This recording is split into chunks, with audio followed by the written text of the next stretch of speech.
আসসালামু আলাইকুম দর্শক, আপনার সাথে আমি আতিক রহমান পূর্ণিয়া। আমাদের আজ রাতের এই বিশেষ আয়োজন, তাৎক্ষণিক আয়োজন এবং সংক্ষিপ্ত আয়োজনে আমাদের অতিথি আপনারা দেখতেই পাচ্ছেন, আমাদের সবার প্রিয় জনাব গৌতম লাহিড়ী, দিল্লি প্রেস ক্লাবের সাবেক সভাপতি। এবং খুবই প্রসঙ্গক্রমে আজকে গৌতম দাকে নিয়ে এই তাৎক্ষণিক আয়োজনে আমাদের বসা, তার একটি মেইন উদ্দেশ্য এবং কারণ তো অবশ্যই আছে। সেটা হলো যে নরেন্দ্র মোদী, ভারতের প্রধানমন্ত্রী, তিনি তারেক রহমানের নেতৃত্বাধীন বিএনপির এই বিপুল জয়ের মুখে তিনি টুইট করেছেন, নাম্বার ওয়ান। এবং শুধু টুইটই করেননি, তিনি কথা বলেছেন বিএনপির চেয়ারপারসন এবং আমাদের সম্ভাব্য হবু প্রধানমন্ত্রী, যা মনে করা হচ্ছে তারেক রহমানের সঙ্গে। আমি গৌতম দা আপনার কাছে জানতে চাই যে এখানে ভারত বাংলাদেশ রিলেশনের সবচেয়ে বড় ইকুয়েশন, এটা আজকে আমি আনন্দবাজার পত্রিকা আপনাদের রিপোর্ট দেখলাম যে ডিপেন্ড করবে বিএনপির সঙ্গে রিলেশনটা আওয়ামী লীগকে বিএনপি কিভাবে ডিল করে তার উপরে। আমরা জানতে চাই আওয়ামী লীগ নিয়ে তারেক রহমান কি কোনো বিশেষ বার্তা দিলেন নরেন্দ্র মোদী? জনাব গৌতম লাহিড়ী। না, প্রথম কথা হচ্ছে আমি কোনো সংবাদপত্রের বিশ্লেষণের ভিত্তিতে আমি কোনো গুরুত্ব দিই না। আ আমি যেটা আমার মতো করে আমি যেটা বুঝি বা জানি সেটাই আমি বলতে পারি। এটা ঘটনা যে আজকে অফিসিয়ালি রেজাল্ট বেরোনোর আগে প্রধানমন্ত্রী নরেন্দ্র মোদী টুইট করেছেন। সাধারণত আমরা প্র্যাকটিস যেটা জানি সেটা হচ্ছে রেজাল্ট বেরোনোর পরে সাধারণত হয়।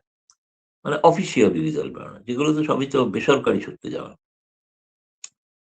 তারপরেই দেখলাম আধা ঘন্টা বাদে পাকিস্তানের প্রধানমন্ত্রীও করেছেন। তারপরে ঢাকার আমেরিকার দূতাবাস করেছে একই বয়ানে।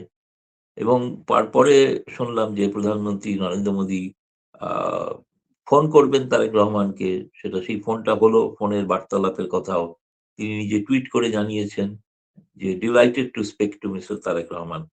মানে তিনি খুব মানে উচ্ছ্বসিত মানে কথা বলবে আরকি। এবং তার সঙ্গে এটাও শুনছি যে যবেই মানে তারেক রহমান প্রধানমন্ত্রী হিসেবে শপথ নেন বা নেবেন, তখন ভারত সরকারের থেকে সাধারণত যে হাই কমিশনাররা গিয়ে থাকেন, এবারে কোনো উচ্চ পর্যায়ের কোনো প্রতিনিধি হয়তো ভারত সরকার থেকে দিল্লি থেকে যেতে পারেন, মানে শপথ গ্রহণ অনুষ্ঠানে। মানে ভারত খুব সহজেই চাইছে যে খুব দ্রুত যাতে তারেক রহমানের সঙ্গে একটা সুসম্পর্ক তৈরি করে, পুরনো সম্পর্কটাকে আবার নতুন করে ঝালিয়ে নেওয়া এবং নতুন করে তাকে আরো উন্নত করা। সোজা কথায় যেটা আমাদের বলাও হয়েছে যে আমরা চাইছি যে ভারত সরকার চাইছে যে প্রথমত ইউনূসের বিদায়, সেটা একটা বড় কারণ যে কারণে ভারত মনে করছে ইউনূসের বিদায়, যে কারণে সন্তুষ্ট। এবং খুব দ্রুত সেই কারণে যে সরকারই প্রতিষ্ঠিত হবে সেই সরকারের সঙ্গে পুরনো সম্পর্কটা ঝালিয়ে নেওয়া, পুরনো সম্পর্কটা আবার পুনর্নবীকরণ করা। আ এবং আপনি যদি একটা জিনিস দেখেন, যদি প্রধানমন্ত্রীর টুইট থেকে একটা বার্তা কিন্তু আছে। সেই বার্তাটা হচ্ছে এই যে আ ইনক্লুসিভ সোসাইটি, ইনক্লুসিভ বাংলাদেশ। মানে যেটা ইনক্লুসিভ নির্বাচনের কথা বলা হয়েছিল, সেই নির্বাচনটা তো ইনক্লুসিভ হয়নি। কিন্তু নির্বাচনের পরে যে পরিস্থিতি, তাতে বাংলাদেশকে যদি কাজ করতে হয়, তাহলে আ সকলকে নিয়ে সমাজ গড়তে হবে, সকলকে নিয়ে চলতে হবে। এই বার্তাটা কিন্তু ভারতের প্রধানমন্ত্রী নরেন্দ্র মোদী দিয়েছেন। সেটা কিভাবে তারা গ্রহণ করেছেন সেটা পরের কথা। তার একটা পাল্টা জবাব পেয়েছি। আ যুগ্ম সম্পাদক হুমায়ুন কবির তিনি ভারতীয় সাংবাদিকদের কাছে বলেছেন যে, "হ্যাঁ, প্রধানমন্ত্রী নরেন্দ্র মোদী ফোন করেছিলেন। তার জন্য তাকে আমরা ধন্যবাদ জানাচ্ছি এবং স্বাভাবিক যে ভারত একটা বৃহত্তম প্রতিবেশী, তার সঙ্গে সম্পর্ক আমাদের রাখার প্রয়োজন।" কিন্তু তার সঙ্গে তিনি যুক্ত করেছেন যে তারেক রহমান বিশ্বাস করেন সার্ক এর আদর্শ ভিত্তিক সম্পর্ক। ভারতের কিন্তু সার্ক নিয়ে অ্যালার্জি আছে। ফলে আ কারণ সার্ক বলতে বোঝায় পাকিস্তান। এবং ভারতের যে কারণে সার্ক এখনো পর্যন্ত কার্যকর বাস্তবায়ন হচ্ছে না।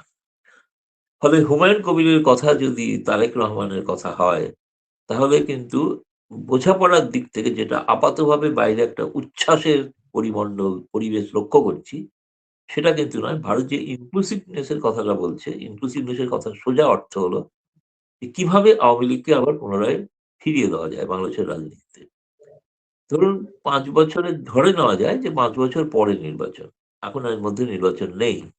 কিন্তু বাংলাদেশে সবই সম্ভব। আমি নিজেও মনে করেছিলাম যে একটা অন্তর্বর্তী নির্বাচন আবারও হতে পারে।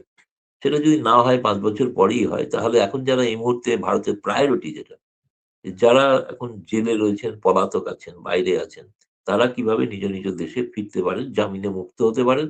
কেস তাদের বিরুদ্ধে যা চলছে চলুক, তাতে তারা অপরাধী সাব্যস্ত হলে সেই অনুযায়ী ব্যবস্থা হবে। কিন্তু যারা সাজা প্রাপ্ত তারা ছাড়া মানে এই মুহূর্তে প্রথম পর্যায়ে শেখ হাসিনা এবং তার পরিবার ছাড়া অন্যদের ক্ষেত্রে তাদের যদি কোনোভাবে পুনর্বাসন শব্দটা শুনতে হয়তো খারাপ লাগতে পারে। কিন্তু তাদেরকে পুনরায় সে নিজ, নিজ এলাকায় পৌঁছে দেওয়ার। আজকে যেমন একটা লক্ষণ দেখা গেছে সেটা আপনিও আমাকে পাঠিয়েছিলেন ভিডিওটা। আমি আগেই পেয়েছিলাম। পঞ্চগড় ১ এ বিএনপির উপস্থিতিতে আওয়ামী লীগের দপ্তর খোলা হয়েছে। তাতে স্থানীয় আওয়ামী লীগরা খুব সন্তুষ্ট এবং বিভিন্ন জায়গায় এনসিপির উপরে হামলা হচ্ছে সেটাও দেখেছি। এমনকি ঢাকা বিশ্ববিদ্যালয়তে নাকি হয়েছে শুনলাম। তো সেগুলো খুব দুঃখজনক ঘটনা যে হামলা, অশান্তি হওয়াটা অনুচিত।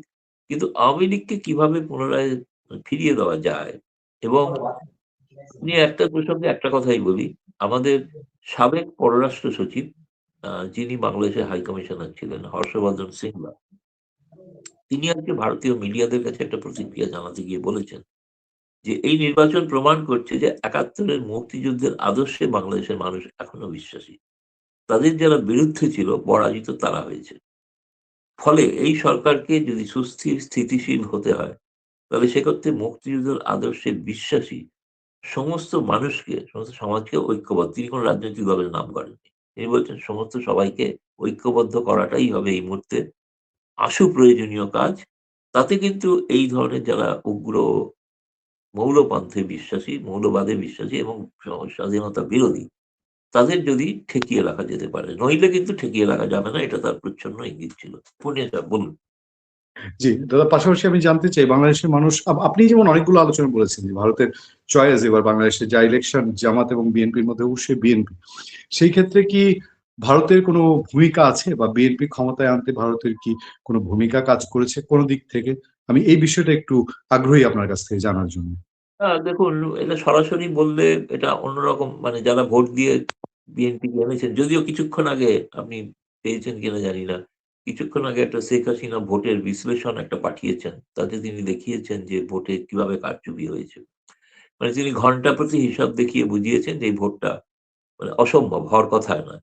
আমি আরেকটা কিছু দেখলাম একটা সমীক্ষা যেখানে হ্যাঁ ভোট দেখানো হয়েছে। বহু ক্ষেত্রে ৪০০% ভোট বেশি পড়েছে।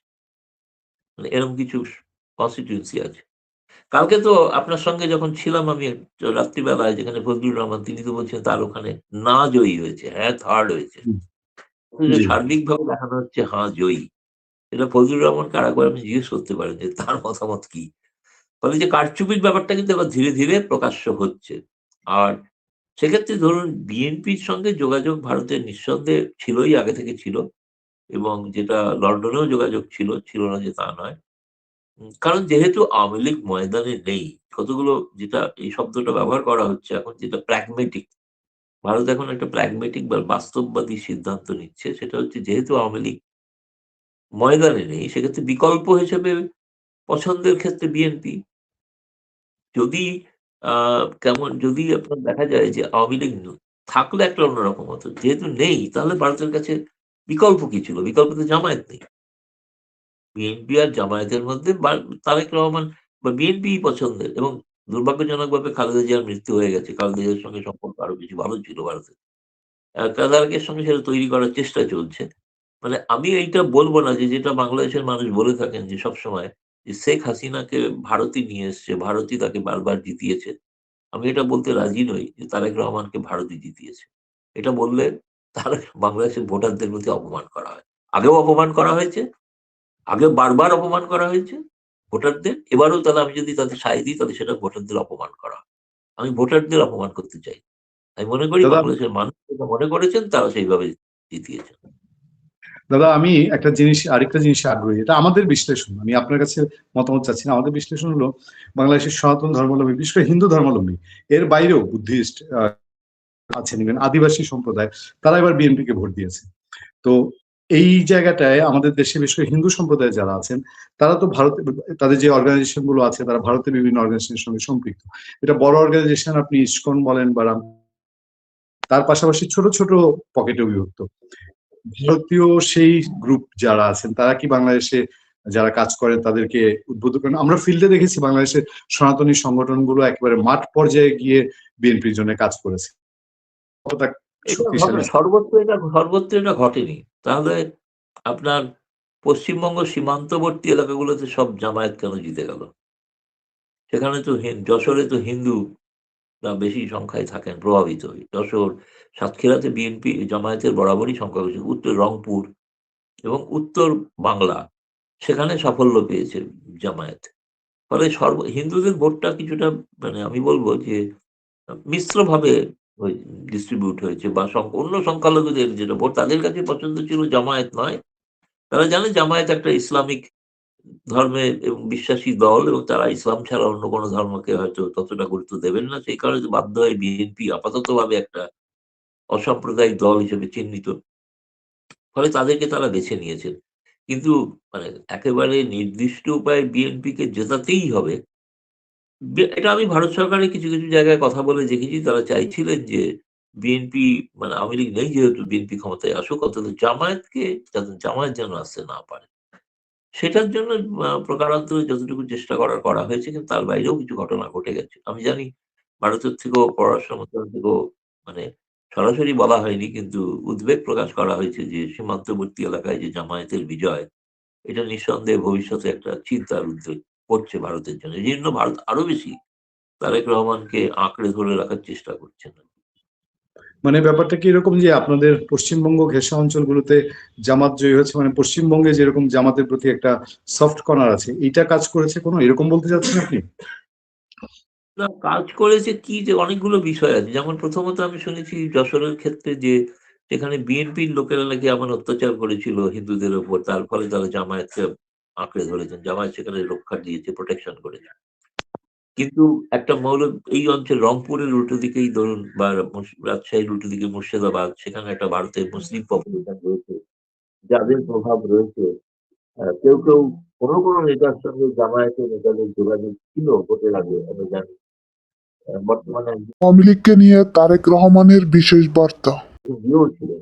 জামায়াত নেতাদের সঙ্গে বৈঠকও করেছিলেন। ফলে তার কিছু প্রভাব থাকতে পারে। পারে না যে তা নয়। আমরা যেটা ধারণা করছি বাংলাদেশে খুব বেশি রাজনৈতিক স্ট্যাবিলিটি আসবে কিনা, যেমন আজকে জামাত সারাদিন পরে তাদের একটি প্রতিক্রিয়া জামাতের আমিরের কাছ থেকে আমরা পেয়েছি যে তাদের যে কমপ্লেন গুলো আছে ভোটের এগুলো নিয়ে তারা ইসিতে যাবে, ইসি একটা সার্টেন টাইমে এটা সমাধান না করলে তারা প্রয়োজনে রাজপথে যাবে, আন্দোলন করবে। আপনি এর ওভারঅল কি মনে হচ্ছে একজন অভিজ্ঞ সাংবাদিক হিসেবে এবং বাংলাদেশ চ্যাপ্টার নিয়ে আপনি যেহেতু খুব ক্লোজলি পর্যবেক্ষণ করেন, আমরা কি আমি তো স্থিতিশীল? এই জিনিসটা ওই যে মানে আমি সবসময় বলে থাকি সেটা হচ্ছে বাংলাদেশ এমন একটা মানে রাষ্ট্র যেখানে ২ এর সঙ্গে ২ যোগ করলে ০ হয় বা ২২ হয়। ৪ হয় কিনা সন্দেহ আছে। ফলে এখনো অনেক কিছু কাহিনী বাকি আছে। আ দ্বিতীয়ত এটা নির্বাচনী ফলাফল সম্পূর্ণ হয়ে গিয়েছে।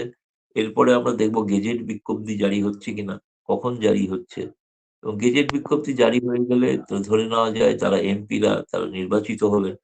এই নির্বাচিত এমপিরা কোথায় শপথ নেবেন? জেলা প্রজাতন্ত্র পরিষদে নেবেন নাকি সংবিধান নাকি পার্লামেন্ট তো নেই। তো পার্লামেন্টটা গঠিত কে করবে? কিভাবে গঠিত হবে? অনেকগুলো প্রশ্ন আছে। ফলে জামায়াত আমার মতে নিশ্চয়ই এই বিজয়ের মধ্যে অনেক যেটা ভূমিকম্পে যেরকম বলা হয় ফল্ট লাইন, সেরকম বহু ফল্ট লাইন আছে। ফলে সেটা যেকোনো সময় যেকোনো বিপজ্জনক জায়গায় পৌঁছাতেও পারে। পারে না যে তা নয়।